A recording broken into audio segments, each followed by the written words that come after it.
cannot even describe what I'm feeling right now. He truly cared about other people all the time. In Chula Vista, loved ones gather to remember Officer Jonathan de Guzman. He was always a selfless person. De Guzman was only 43 when his life was ended by a gunman while making a traffic stop in southeast San Diego.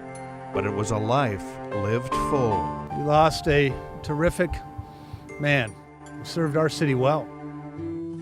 Jonathan de Guzman was born into a loving home in the Philippines and raised in Manila. He graduated high school and college, earning a degree in business.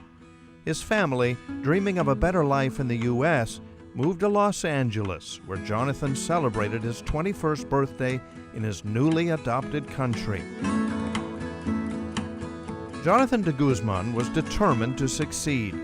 When the family moved to San Diego, he quickly landed a job with a shipping company in Vista, learning English from scratch. It would come in handy, for at that job he met his future wife, Mary Jane.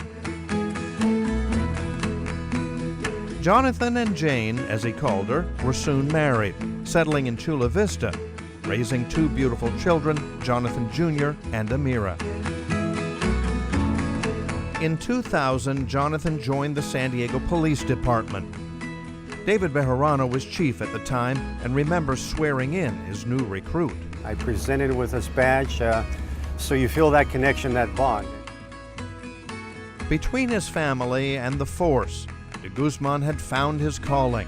Always outgoing, his fellow officers called him JD, and he was determined to be a good father and officer. In 2003, he pulled over a driver speeding in City Heights.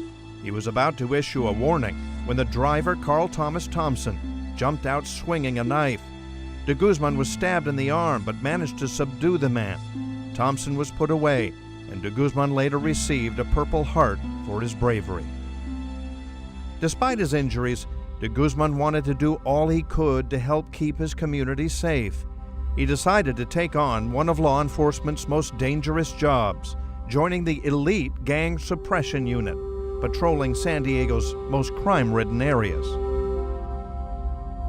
In 2013, de Guzman was put to the test when he was part of the takedown of William Daniel Mays, a man who had pulled a shotgun on police.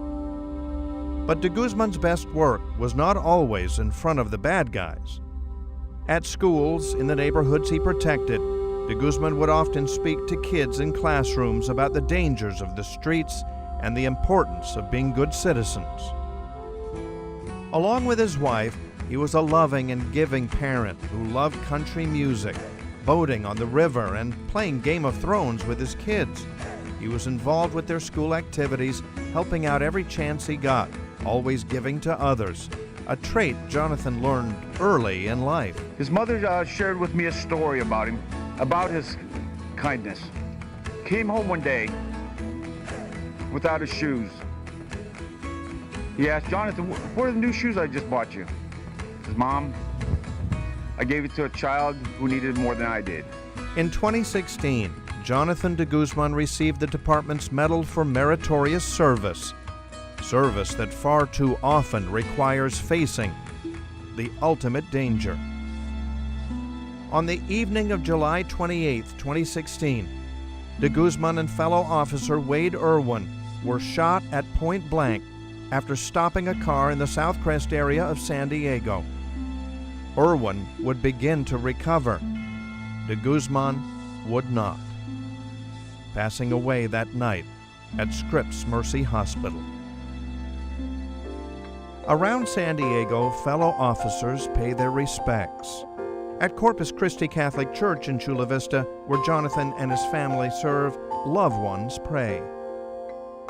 To the man in blue who vowed to protect and serve all of us, we now, along with his fellow officers, vow to protect and serve his legacy, his honor, his loving family, and the memory of an officer who paid the ultimate price, Jonathan de Guzman.